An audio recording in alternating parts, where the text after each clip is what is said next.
Bienvenue, mon nom est Simon Deschênes et vous écoutez le 8e épisode de B2B2Go.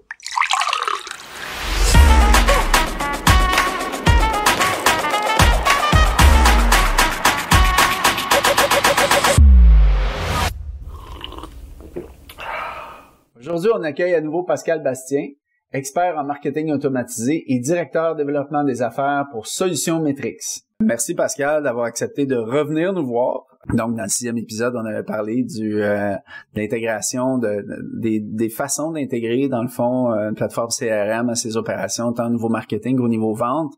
Aujourd'hui, on arrive avec le sujet de la différenciation entre les leads qualifiés au niveau du marketing et ceux qualifiés au niveau des ventes. Donc, la fameuse dualité MQL-SQL. Bienvenue. Bien, merci beaucoup. Merci de nous recevoir pour une seconde fois. Donc, super excité là, de parler de ce sujet qui est un sujet chaud dans les dernières années. Souvent, ça vient du fait aussi qu'on a un département marketing, puis on a un département des ventes. Puis bon, sans dire qu'il y a de la chicane, mais on travaille en silo. Et évidemment, chacun a sa spécialité. Peut-être nous introduire un peu le sujet d'aujourd'hui, comment... Ben absolument. Donc, souvent, le marketing va pointer du doigt les ventes vont pointer du doigt le marketing. Donc, on voit encore là, cette mauvaise tendance-là de travailler de manière très indépendante. Donc, au niveau du marketing, donc ce qu'on appelle un MQL, donc Marketing Qualified Lead, ben, ça va être l'ensemble des initiatives dressées par les équipes marketing pour aller chercher ce qu'on appelle des leads. Pour ceux qui sont un peu moins familiers avec le terme, un lead, c'est quelqu'un qui a un intérêt d'achat envers vos produits et vos services. Ça veut pas nécessairement dire que cette personne-là a fait un achat dans le passé. Donc, c'est ce qui viendrait distinguer un lead. Et à l'autre côté, on a ce qu'on appelle les SQL, les Sales Qualified Lead, donc les gens qui, dans le processus de sélection de vos produits et vos services, sont plus avancés, qui va nécessiter là, justement l'implication de l'équipe des ventes. Donc forcément, là, ces deux équipes-là, ces deux départements-là doivent travailler de pair pour justement avoir un processus qui est uniforme, tant et autant d'un point de vue marketing que d'un point de vue des ventes. Et bien entendu, la liaison de tout ça se fait avec une plateforme CRM. La raison pour laquelle tu es là aujourd'hui, donc tu vas nous expliquer un peu comment un CRM peut venir faciliter le transfert ou le chemin qu'un lead va faire, qui est froid même du côté marketing, qui se réchauffe et qui passe du côté des ventes. Donc, c'est quoi les principaux critères, puis comment ça va se gérer tout ça? Ben, c'est très pertinent là, d'aborder ça sous cet angle-là. Donc, le CRM regroupe les ventes, le marketing et le service. Donc, c'est trois utilisations qui sont très distinctes là, de l'outil de CRM. Donc, CRM qui dit Customer Relationship Management. Donc, le marketing va faire une utilisation très détaillée du volet marketing, qui est une partie prenante du CRM. Donc, en fait, là, il y a une série d'initiatives qui se font pour aller chercher des leads, engager avec ces personnes-là. Ensuite, l'outil de marketing est connecté avec le CRM. Donc, il n'y a pas d'intégration qui doit se faire. Donc, avec l'achat là, vraiment de la plateforme, les deux sont disponibles. Donc, l'information est passée d'un côté marketing à du côté du CRM, dans lequel le représentant des ventes ou l'équipe des ventes va faire une utilisation qui est distincte de celle du marketing. Donc, c'est un peu comme ça on fait la passation de l'information avec l'outil de CRM.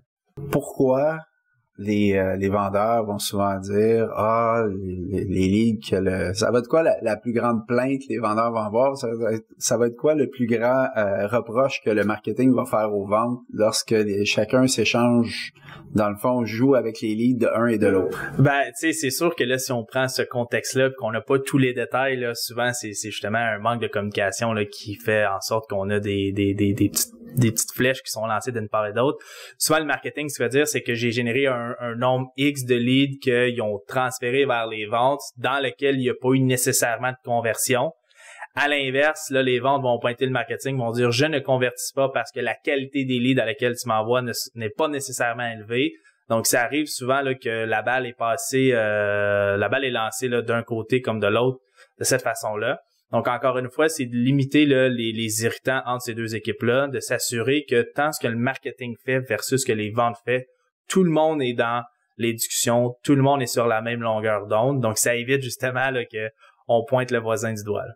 Je pense que la qualité d'un CRM qui est bien configuré à ce moment-là vient réduire ces irritants-là parce que, si je me trompe pas, le timing dans lequel un lead va être transféré va être pris en charge par un vendeur quand c'est le temps, quand il est chaud, on va dire, va être vraiment important pour que le vendeur en détermine la qualité, je suppose. Exactement. Et le CRM a un rôle à jouer là dans la façon qu'il est configuré. Donc, la plateforme là, va être un peu le bateau et le marketing et les ventes vont être un peu pilote et copilote dans certains contextes. Donc, en fait, les ventes doivent poser les bonnes questions au marketing, à savoir quelles sont les caractéristiques d'un lead qui est qualifié au niveau des ventes. Donc, c'est sûr que si les ventes pointent le marketing du doigt en disant les leads que vous me faites parvenir ne sont pas qualifiés, mais pourquoi? Est-ce que le marketing a visé les mauvaises audiences? Est-ce qu'on est allé dans la mauvaise direction avec les initiatives marketing? Est-ce qu'on a communiqué la mauvaise information au mauvais moment avec un ton de voix qui est peut-être pas nécessaire? Donc, tout ça pour dire que les ventes doivent fournir de l'information au marketing et à l'inverse, le marketing doit fournir aussi des informations aux ventes quant à savoir il y a une tendance dans les leads qui sont de plus en plus qualifiés, il y a certains groupes, certaines audiences qui sont plus réceptifs à tel message, tel produit, tel service. Donc encore une fois, c'est vraiment en amont et en aval où est-ce que les deux équipes doivent travailler de pair. Et évidemment, le CRM va te permettre de donner ce qu'on appelle des insights, des sales, des marketing insights, à savoir qu'est-ce qui fonctionne moins bien, qu'est-ce qui fonctionne mieux. Évidemment, il faut capitaliser sur ce qui fonctionne bien et optimiser ce qui fonctionne moins bien.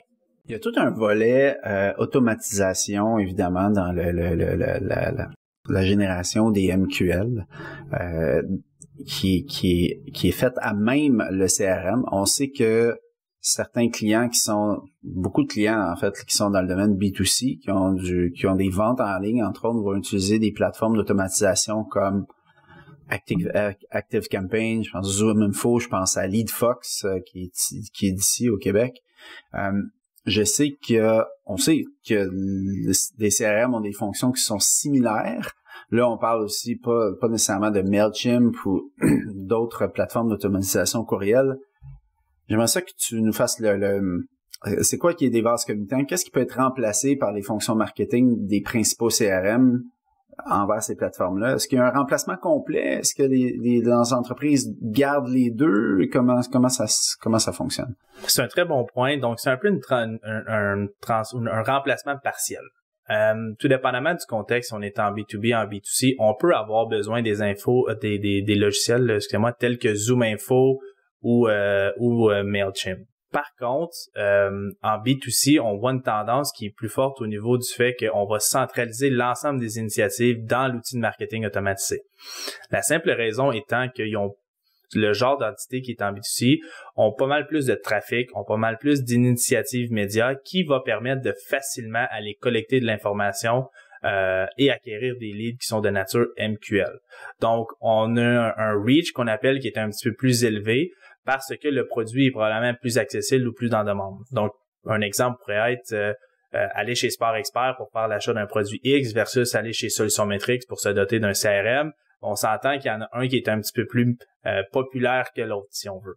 Donc, dans un contexte B2B, par contre, faire une utilisation conjointe d'un outil d'acquisition de lead et du marketing automatisé peut être bénéfique. La simple raison, c'est qu'on parle au niveau du coût par acquisition, donc du CPA.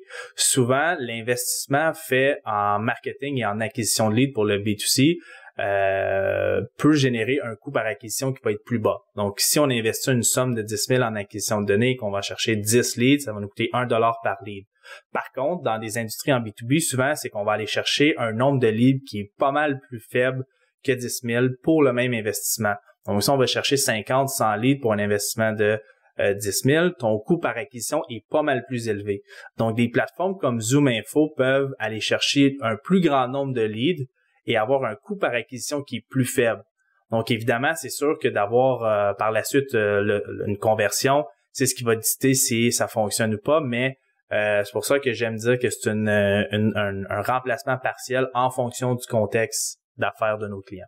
Donc, vous voyez plus dans votre pratique des entreprises B2B qui ont besoin d'un certain volume de leads, là, parce que faut pas se cacher, il y a des entreprises qui génèrent pas nécessairement 100 leads par opération de marketing là, sur un temps donné.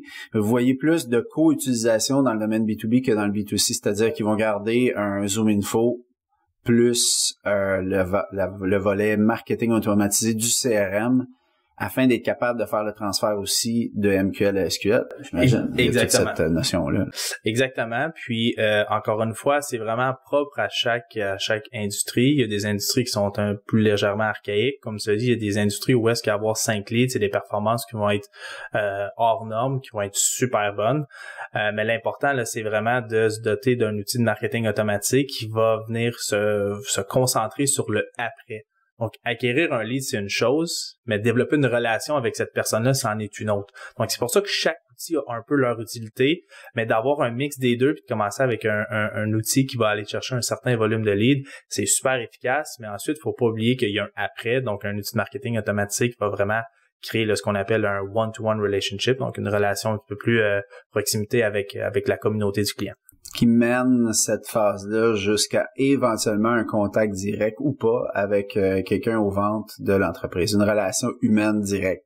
Certainement, puis chaque industrie, chaque contexte d'affaires a ce qu'on appelle un cycle de vente, un sales cycle qui est différent.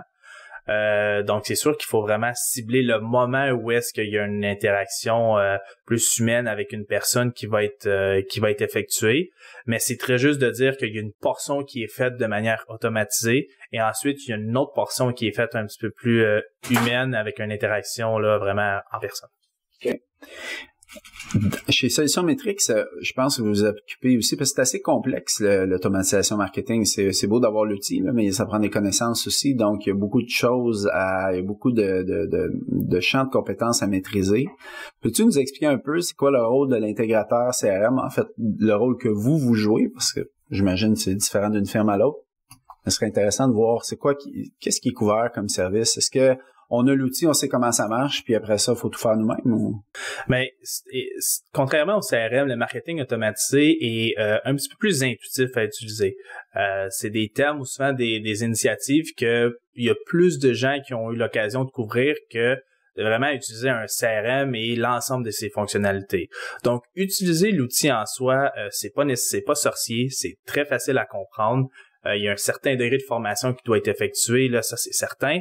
Mais ce qui vient vraiment nous distinguer, puis ce qui vient vraiment le rendre le projet intéressant, c'est les services qu'on offre qui gravitent autour de l'outil. Donc ça, on vient parler vraiment là de la révision des processus internes en termes de marketing, parce que souvent les gens vont venir sous-estimer ça, mais le processus d'une création de courriel, le processus de création d'une page d'atterrissage, d'un formulaire, création de contenu, création d'une stratégie d'engagement, il y a vraiment des processus qui gravitent autour de ça, puis c'est ce qui fait en sorte que l'outil est bien utilisé ou pas. Fait que ça en est un exemple. Ensuite, il y a l'éventail de stratégies. J'en ai énuméré quelques-unes, là, la stratégie d'engagement, donc qui est l'ensemble des points de contact qu'on va avoir avec notre communauté. Donc, c'est sûr qu'il faut les varier, mais il faut aussi s'assurer d'avoir une bonne fréquence, d'avoir les bons messages, les bonnes offres, les bons produits. Donc, il y a vraiment là, cette création de proximité-là qui se fait à travers la stratégie d'engagement. Et la stratégie d'acquisition de leads, bien évidemment, qui est ma favorite. Donc, il faut avoir des objectifs, il faut comprendre les tendances de l'industrie, il faut se mettre un budget, il faut maximiser les sources d'acquisition, il faut faire les analyses, il faut donc vraiment le savoir, est-ce que on a acquis le bon nombre de leads, est-ce qu'on a ciblé la mauvaise audience, est-ce que notre coût par acquisition est trop élevé. Donc, on vient vraiment définir ça avec nos clients. La stratégie de contenu. Donc, c'est sûr qu'on n'est pas des graphic designers chez Solutions Metrix, mais on va être capable de positionner le contenu dans un contexte où est-ce qu'on va pouvoir faire de l'acquisition. Donc, de créer un e-book, de le mettre sur votre site web et d'avoir un échange d'affaires, comme on dit, entre vous et votre communauté. C'est l'utilisation un peu qu'on fait du contenu qu'on propose à créer. Il y a la stratégie aussi de tout ce qui est du contenu intelligent. Donc, il y a certaines plateformes qui permettent de créer du contenu en fonction des comportements et des interactions avec l'organisation. Donc, si Pascal Bastien a un profil X et que Simon a un profil Y, ils vont recevoir 2 courriels différents, ils vont voir 2 pages site web différentes, ils vont voir 2 images différentes, ils peuvent voir 2 qu'on appelle un call to action, donc des boutons, 2 boutons carrément différents. Donc, il y a des stratégies qui sont à faire avec ça. Par la suite, il y a la stratégie de UX et UI.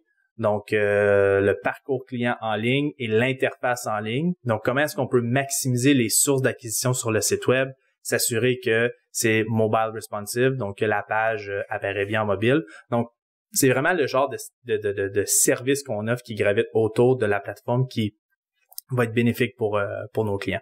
Fait que vous assumez presque le volet stratégie qu'une agence va offrir dans chacun de ces services-là. Exact, ouais. Exact. Donc, on essaie un peu de distinguer du modèle d'agence. C'est sûr que les services vont être relativement similaires, mais il faut pas oublier que c'est vraiment le moteur là qui fait que tout ça fonctionne. C'est le marketing automatisé. Donc, on centralise tout ça dans la plateforme et on met la plateforme de marketing automatisé au cœur de l'ensemble de ces stratégies-là. Donc, c'est ce qui permet là, notamment là, à certaines organisations de passer là en vitesse grand V en termes de marketing numérique. Et c'est ce qui permet aussi là, de justement de créer une symbiose entre les ventes et le marketing. C'est possible, ça? C'est très possible. On y croit. Un autre sujet, puis on traite beaucoup davantage avec des entreprises qui sont en mode B2B. Je me posais comme question jusqu'à où j'aimerais connaître ta vision. C'est quoi ta vision sur le volet automatisation du nurturing? Jusqu'à où on va? Parce qu'on sait qu'en B2B, les deals sont plus gros, donc sont plus sensibles.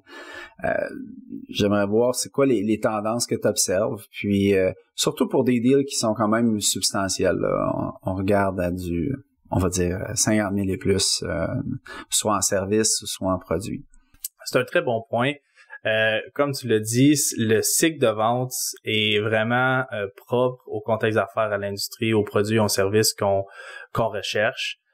Ceci étant dit, j'aime appliquer la règle de répartition entre les ventes et le marketing. Donc, que ça soit 30-70, que ce soit 60-40, que ce soit 50-50, peu importe.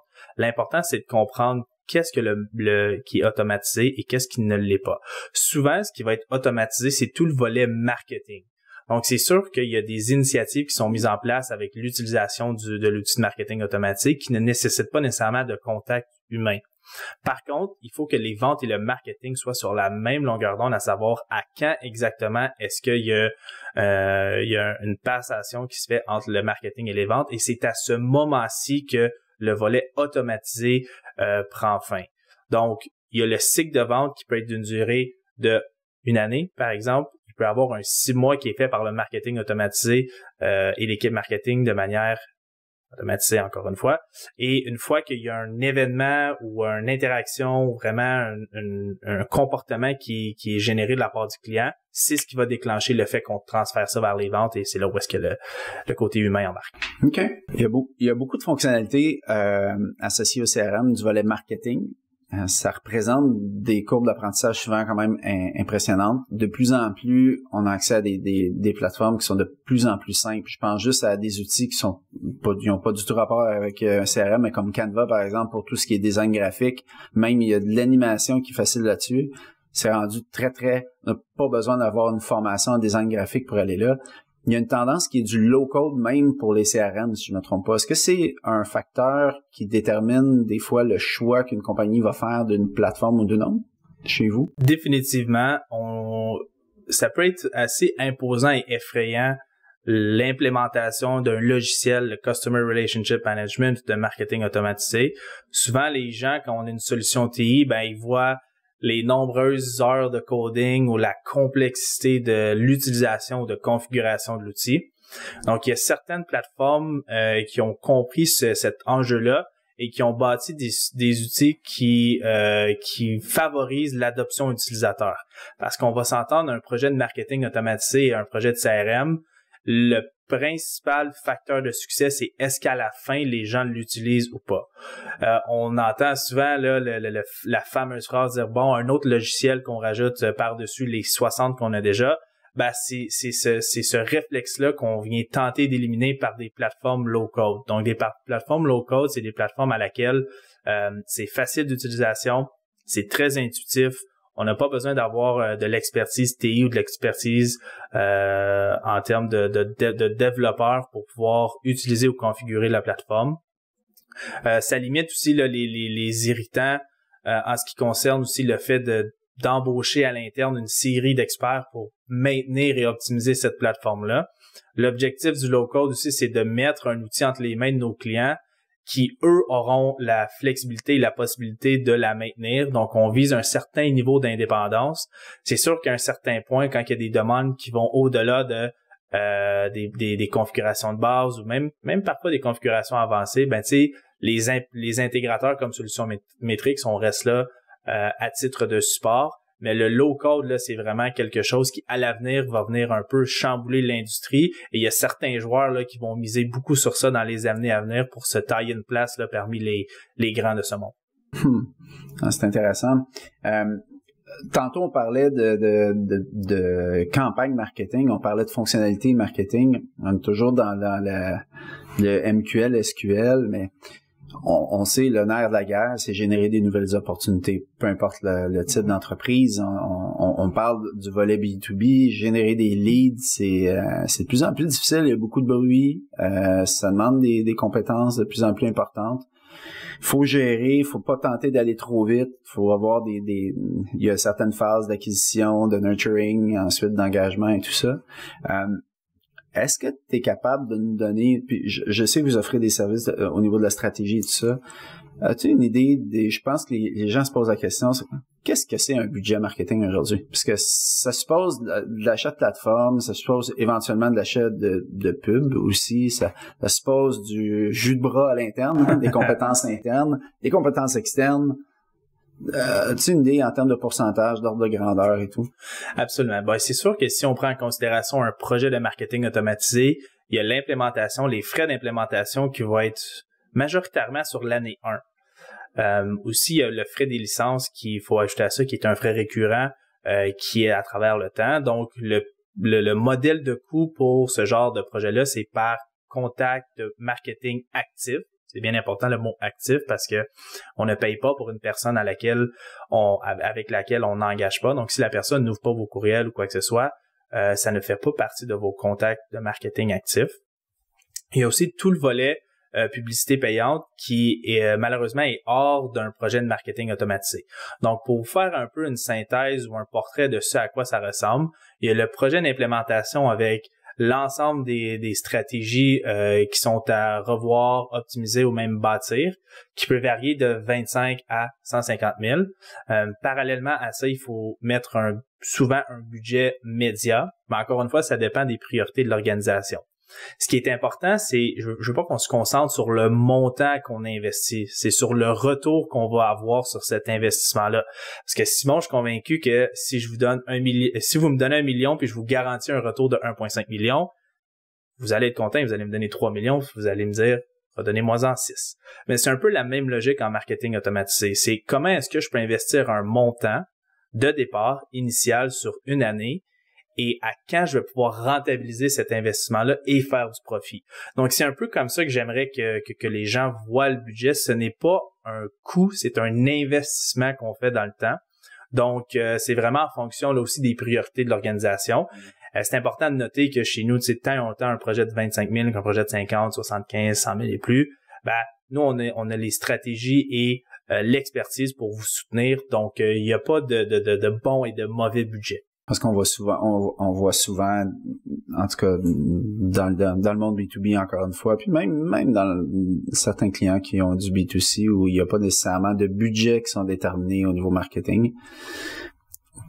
On fonctionne avec certains barèmes, mais bon, e-commerce par exemple, c'est fréquent de voir du 20-25% même en budget total marketing. Ça inclut l'achat média aussi, mais on peut voir du 5% dans d'autres industries, dans d'autres types de contextes d'affaires aussi. Ouais. Mais encore une fois, je pense que la logique apportée est bonne de prendre un pourcentage sur les revenus de l'organisation à la fin de l'année et de le réattribuer à l'année suivante en marketing. C'est la meilleure approche à avoir parce que si on fait 100 000 en revenus dans une année, qu'on réinvestit 20 000 l'année prochaine, mais ça va nous amener à 150 000 et de ce 150 000 là, on va réinvestir un nombre de 20% qui vont nous amener à un 200 000.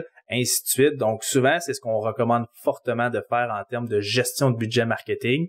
Encore une fois, à défaut de me répéter, ce qui est important, c'est de ne pas voir le marketing comme un centre de coût, mais un investissement qui va éventuellement là, être très profitable.